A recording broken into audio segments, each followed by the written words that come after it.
여기 서 계신 분을 드리면 여기 있습니다.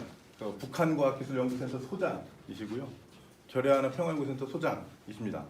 이 두 군데가 다 제가 지난 6월까지 소속돼 있었던 곳이고 지금은 독일의 튜빙엔 대학에서 얼마 전까지는 조교수셨고요.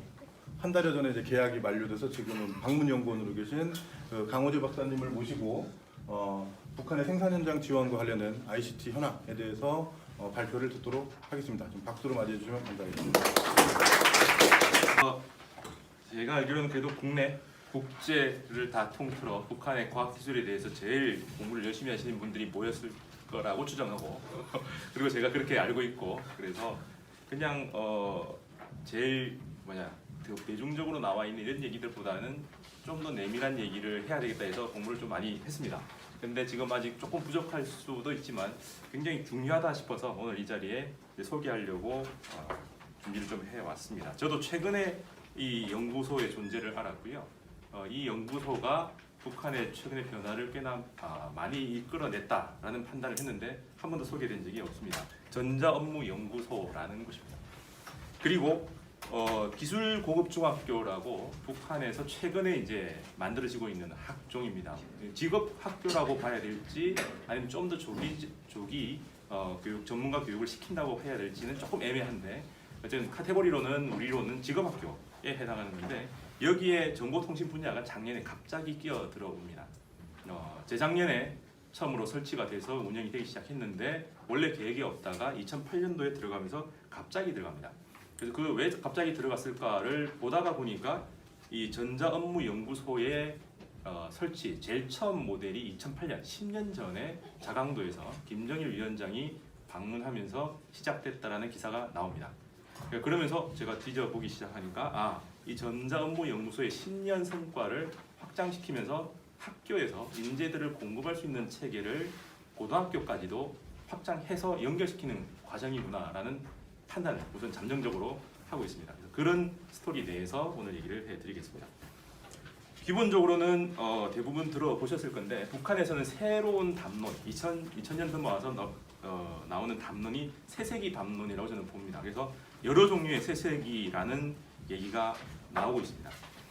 그래서 제일 먼저 나온 것들은 주목을 받은 것은 새세기 산업혁명 혹은 새세기 교육혁명이라고 하는 것들이 주목을 받았는데 그 이후로 새세기 기계공업 그리고 새세기 경제구조 그리고 새세기 농업발전이 계속해서 시리즈로 나옵니다. 이 흐름을 보면 산업을 발전시키는데 그 근반인 교육의 변화 그리고 그 알맹이에 해당하는 게 기계공업이 주도했다는 면에서 그 말들을 바꿔온 거죠. 근데 이 얘기를 또 앞서가니까 새세기 핵심 기초 기술이라는 말이 또 그 이전 시기에 논의됐던 거고요. 그리고 이 새세기라는 말은 2000년 초반에 김정일 위원장이 새로운 전략을 수립하면서 새세기 21세기는 과학기술 정보 이쪽으로 해서 강화해야 된다라고 하는 얘기가 나왔습니다. 그리고 마지막에는 이제 올해 혁명 정신까지 이제 추상화돼 나가는 이런 과정이죠. 이거는 북한의 전형적인 이데올로기 발전 과정하고 닮아갑니다. 북한이 주체 사상을 얘기하고 뭐 이데올로기를 강조한다고 해서 그게 먼저 갖춰졌을 거라고 보통 얘기하는데 역사적으로는 기술혁명이 먼저 만들어지고 그 틀이 닦아지면서 문화 사상 혁명이 갖춰집니다. 근데 나중에 서술은 사상이 제일 중요하고 그 다음에 문화, 기술 이렇게 해서 세 가지를 합쳐서 3대 혁명 이렇게 얘기를 합니다. 그 혁명을 하는 게 주체 사상의 발로다 이렇게 얘기를 한다는 거죠. 그래서 먼저 만들어지는 것은 산업에서 기술에서의 변화를 가지고 사상까지 가는데 지금 이제 거기까지 담론이 만들어진 것 같습니다. 이런 흐름에서 새세기 산업혁명은 이제 2011년 11월에 처음 등장했고요. 그리고 12월 17일 이게 이제 김정일 위원장이 죽는 날 그때 공교롭게로 이게 신문에 정리된 형태로 발표가 됩니다. 요거는 방금 소개했던 변학문 박사가 잘 정리해서 나중에 궁금하신 분은 얘기하시면 드릴 수 있을 거라고 봅니다. 어쨌든 새세기 산업혁명이라는 말이 나왔는데 이 말은 우리가 번역을 했었을 때는 이제 4차 산업혁명하고 거의 동급으로 갑니다. 북에서는 이제 4차 산업혁명을 언급하기 시작했고요. 그래서 거의 비슷한 개념을 쓰는데 좀 더 넓은 의미라고 봅니다. 4차 산업혁명 하면 여기 뭐 다 과학기술 연구를 하시는 분들이라서 애매한 개념으로 조금 정리가 돼 있다라고 하는데 시작도 어찌 보면 이거보다 더 이후에 말이 정리가 돼 나왔죠. 근데 북은 새세기라는 이 개념을 가지고 사회 구조, 그다음에 혁명의 방법 뭐까지 다 바꿀 수 있는 그런 개념으로 통과합니다. 심지어는 막스 이론까지도 다시 검토해서 재정립을 하라라고도 얘기 나왔고 막스 이론의 핵심인 가치 생산 원래 노동을 하는 그 노동 시간이 가치의 핵심이다라고 했는데 이다음부터는 우리가 보통 리포트 때 많이 하는 컨트롤 C, 컨트롤 V 복붙을 하는 것도 가치를 생산한다라고도 정의를 하면서 가치 생산 체계까지 완전히 바꾸는 굉장히 큰 이론으로 자리 잡고 있습니다. 그래서 변함 박사가 정리한 걸 제가 따서 붙였는데 뭐 정의, 조직 기반, 과제 이렇게 해서 보면 이 얘기들은 기본적으로 지식 경제 강국 건설을 뒷받침하는 이데올로기로 들어와 있습니다. 그럼 지식 경제 강국이 뭐냐를 했을 때는 시대를 거창하게 자기들은 이제 인류 역사 전체를 다시 재정립한다라고 생각하면서 계속 이렇게 거창한 이데올로기를 얘기합니다. 그래서 시대 구분을 농업, 공업 그리고 지식 경제 이렇게 해서 시대 구분을 이 기준으로 하고요. 그럼 여기서 핵심은 정보 산업이다. 그래서 오늘 우리 주제에 해당하는 여기에 모든 게 핵심이다라고도 부근 얘기를 하고 있다는 거죠. 그럼 여기서 정보 산업 시대라는 거는 또 시대 구분에서 그 핵심 기술이 뭐냐에 따라서 시대 구분을 달리하면서 지식 노동의 비중 이것이 바뀌었다라는 게 이제 시대 구분에서 정보 산업이 가지는 그게 핵심이다라는 거죠. 그래서 노동 가치설이나 사회 구성체론 전부 다 바뀌었다. 그러면서 자기들의 목표는 이런 시대 기반을 이데올로기로 닦아놓고 새롭게 비전을 제시한 다음에 얘기하는 게 기본적으로는 생산 자동화 그리고 의무화 그리고 컴퓨터를 이용한 통합 관리 체계 이것도 이제 말이 계속 바뀌다가 최근에 통합 생산 체계, 통합 관리 체계 이런 말들로 그 용어가 정의돼 들어갑니다. 이게 이제 목표다라고 되어 있는 거죠. 그래서 2016년 39년 만인가요? 36년 만에 처음 오랜만에 만든 당 대회에서 이제 인민 경제를 어떻게 바꿀 건가를 할 때 원래는 3화라고 얘기하는 주체화, 현대화, 과학화가 김정일 시대 때 나왔던 얘기인데 여기에 정보화가 하나 더 자리를 잡습니다. 그래서 경제 전반을 정보화시키는 게 자기들의 새로운 목표다라고 당 대회 때 밝혔고요. 그 얘기를 이제 처음 시작한 국어를 따지면 수령의 노작 시대를 바꿔나가는 이론 체계를 밝힌 게 2001년인 거죠. 컴퓨터 수제 양성을 해야 된다. 그리고 21세기, 새 세기는 정보산업 시대다라고 하면서 김정일이 선언을 하고 정리한 이론을 가지고 그 다음에 전략을 만들고 정책을 만들고 실행을 해 나가는 그런 과정이라는 거죠. 그래서 이 내용에서 제가 좀 핵심적으로 얘기 드리고 오늘 찾아낸 얘기는 모든 인권입니다. 모든 사람들이 컴퓨터를 알아야 된다. 그래서 이제 북에서 일하려면 굉장히 힘들다. 컴퓨터를 다 해야 되는 상태가 되고 그리고 더 중요한 건 수제 교육. 북에서는 보편 교육을 해서 수제 교육을 안 한다고 했다가 80년대 넘어가면서 제1고중이 들어오면서 수제 교육을 하기 시작합니다. 거기는 전반적인 분야였지만 그래서 컴퓨터를 꼭 찍어서 나오는 게 그 후반대에 들어옵니다. 여기서는 뭘 얘기하냐면 중학교, 고등학교 수준에서 수제 교육을 그것도 컴퓨터 수제 교육을 해야 된다라는 얘기를 하는 거죠. 이제 단계가 점점 내려갑니다. 그러면서 모든 학교에서 이제 일꾼, 성인들뿐만 아니라 학교에서도 컴퓨터 교육을 강화하라라고 이제 지시를 내리고 그게 정책으로 쫙 펼쳐지는 거죠. 그게 한 10년 걸려서 10년, 20년 걸려서 전 사회에 펼쳐지고 있는 겁니다. 그래서 컴퓨터를 중심으로 보면 수제 교육이 8, 90년대 하기는 했지만 고등교육 단계에 따른 거죠. 그래서 우리가 아는 그 대학들에 이제 컴퓨터 수제 교육이 들어가고 여기에 들어간 사람들은 중고등학교 때는 수제라고 나올 때 컴퓨터 전공은 아니었던 거죠. 수학 올림피아드 참가했던 사람들이 김대 가서 컴퓨터 전공하고 뭐 이렇게 넘어가는 과정이었습니다. 그러다가 2001년에 이 선은 그 노작을 발표하고 자기들의 시대 규정을 달치하는 그 전략이 세워진 다음에는 중등 일반 교육, 말 그대로 중고등학교 교육에서 컴퓨터 수제 교육을 하자라고 나옵니다. 그러면서도 다 확장하지도 못하고 북의 제일 중요한 중고등학교에 해당하는 금성 제1 혹은 제2 그리고 평양 제1 중에서도 수제 교육이 있었던 것 같습니다. 그리고 과외죠. 과외로 하는 만경대 학생소년궁전, 평양 학생소년궁전의 컴퓨터 수제 반을 따로 만듭니다. 거기는 수제들이라 전국의 수제들에서 다시 추려내서 여기다 입학을 시키고 심지어는 매년 쿼터를 바꿔나가는 그래서 밑에 4분의 1은 빼내고 다시 채워놓고 이렇게 해라까지도 나오는 굉장히 살벌한 환경으로 만들어 나갑니다. 여기서 공부했던 사람들이 이때 2001년 때 이제 15세 정도고 2008년 정도 되면 20대 중반이 되죠. 그 사람들이 요번에 제가 얘기했던 그 전자업무연구소의 기본 일꾼으로 들어갑니다.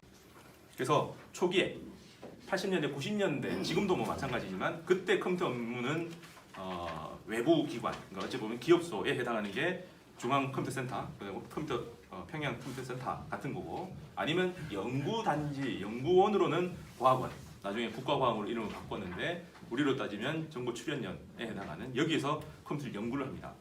그리고 이제 대학들에서 김대나 김책공대에서 컴퓨터 공부를 하면서 여기서 완전히 국가적인 수준에서 최상위에서 컴퓨터 관련 업무를 해왔습니다. 이게 80년대, 90년대 얘기였다면 이제 바뀝니다. 2008년 들어와서 전자업무연구소가 생기는데 전국 시도에 다 설치하라. 그럼 이렇게 전국 시도군에 설치하라는 게 무슨 의미냐를 찾아보니까 도가 8개, 9개 이 정도 10개 안 되게 있고요. 그리고 군 이게 이제 최소 단위라고 볼 수 있는데 시군 혹은 평양 같으면 구역 이렇게 나가는데 이게 한 200개 정도가 됩니다.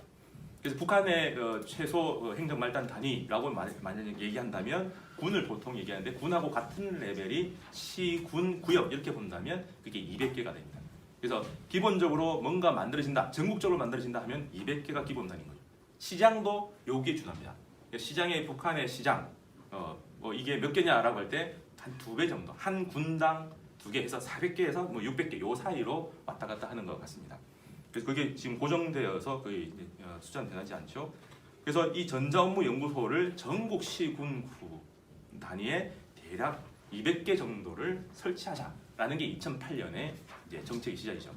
근데 북한의 흐름은 기본적으로 국가에서 제일 처음 하나 만들어서 시범을 해보고 본보기를 만들어보고 그 다음에 일반화 시켜 나가는데 단위가 국가 단위, 그 다음에 지역 단위.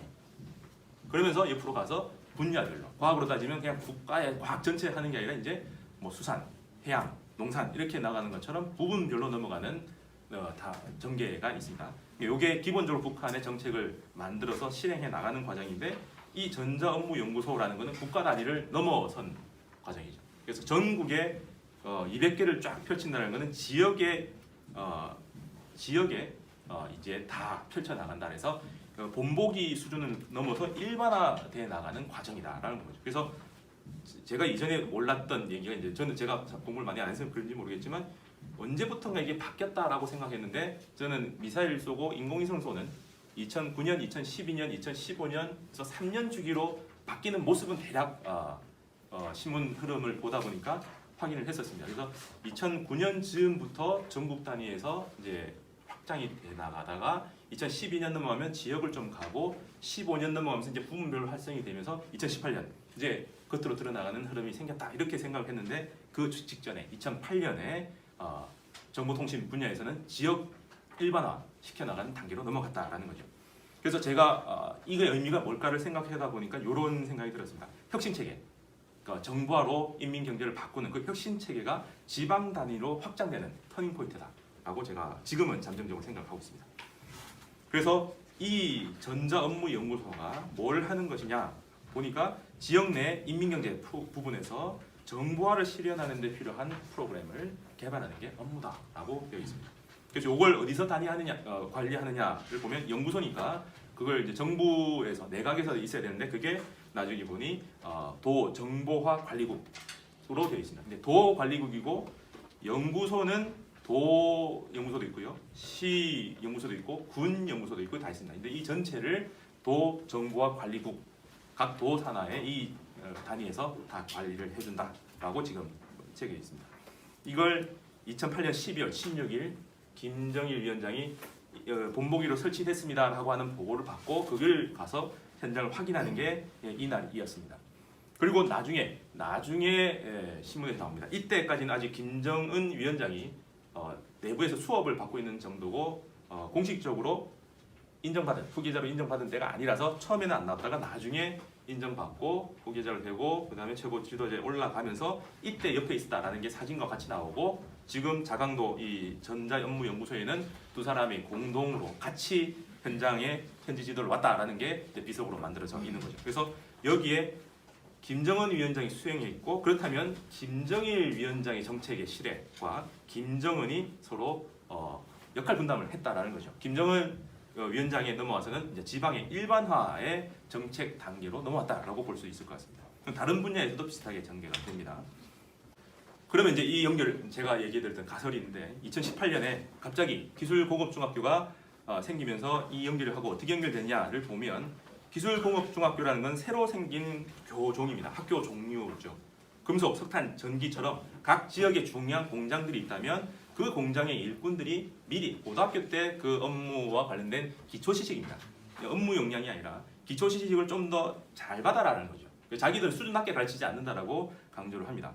그래서 각 지역의 특성상 맞춤식 교육을 고등학교 때 하자라는 거고 일반 고급 중학교, 우리를 따지면 고등학교입니다. 일반 고등학교에서는 그냥 일반 지식을 가르치지만 여기서는 그거와 함께 지역의 특성에 맞는 철강이 있다면 철강 그 프로그램에 대해서 철강 이론에 대해서 좀 더 철저하게 가르친다. 근데 원래는 이 8개 교종에는 IT가 없습니다. 근데 2018년에 뜬금없이 시작한다라고 선언이 된죠.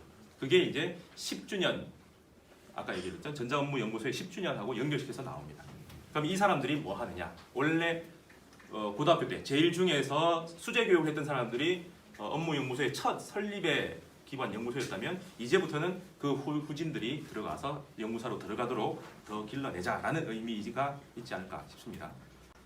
그리고 그러면 이런 단계에서 이제 2018년쯤이면 도별로 전자업무연구소가 거의 생겨나가는 수준이고 이제 시군까지 넘어갔을 때 그러면 중앙에서 하는 기업소 단위에서 이런 업무를 하는 게 누군가 지금 오늘 폐막한다는 정보와 성과 전람회 같은 데 출품하는 사람들이 누군가일 때 이 연구소도 있고요. 그 다음에 이제 대외하고 외국하고 우리가 교류 협력을 하고 싶다라는 취지로 만든 우리로 따지면 벤처들입니다. 기술 벤처들이 지금 제가 찾아본 바로는 80개 정도가 찾았습니다. 올해 여름까지 제가 막 계속 뒤져가면서 이름 나온 걸 딱 뒤져보니까 한 80개 정도가 신문에 등장합니다. 근데 신문에 등장하지 않는 인터넷에만 소개된 것도 있어서 전체 전수가 80개라는 얘기는 할 수 없고 최소 80개다. 시작은 96년에 시작했다고 하지만 그때 유명무실하고요. 예, 이때쯤 2008년부터 교류소가 만들어지다가 2013년 또 다른 터닝 포인트인 2013년 김정은이 본격적으로 혼자 지도하기 시작했던 그때부터 확산이 됩니다. 그리고 대외 교류 협력하는 방식, 기술 개발부도 확 바뀌어 나간다는 거죠. 그래서 지금 19년까지 돼 있고 나름대로 정리한 게 목록이 대략 이렇게 되어 있습니다. 다 아직 정리해서 제가 발표하지는 못했고요. 작년 여름에 정리한 거에 이 정도 무슨 특이한 것만 했고 지금 개수는 제가 80개 정도까지 찾았습니다. 그래서 이런 흐름을 보면 정부화를 하겠다라고 하는 선언이 2001년에 나왔고 그게 말로 끝나지 않고 전 국가 단위에서 지역 단위로 이미 2008년에 변화가 됐고 그게 기업소의 변화도 이뤄왔고 학교에서 그 인재들을 공급하는 게 이제 완전 수재인 대학 그다음에 좀 어릴 때 수재인 중학교, 고등학교 그게 아닌 그냥 일반 중학교, 고등학교까지도 교육 체계가 뒷받침할 수 있게 바뀌었다라는 뚱치까지 튼튼하게 우선은 만들어지고 있다라는 게 그리고 그런 수재 교육에 대해서 전문 연구자가 아니더라도 일반인들도 끊임없이 성인이든 학생이든 컴퓨터 교육을 해오고 있다. 그럼 이 부분이 이제 20년 지난 지금쯤에서 굉장히 중요한 역량으로 자리 잡았지 않았을까라는 얘기입니다. 그래서 이게 지금 저도 이제 공부하고 있고 여러분들도 오늘 보셨으니까 이 리스트들을 보시면서 이런 존재가 있다는 걸 가지고 검색을 하시고 염두에 두시면 아마 이 변화가 굉장히 많이 보이지 않을까. 그리고 나중에 북측 사람들 만났을 때 정부와 인재들이 어느 소속이냐 봤을 때 여기면 아는 체를 하면 깜짝 놀라지 않을까 싶습니다. 이상입니다.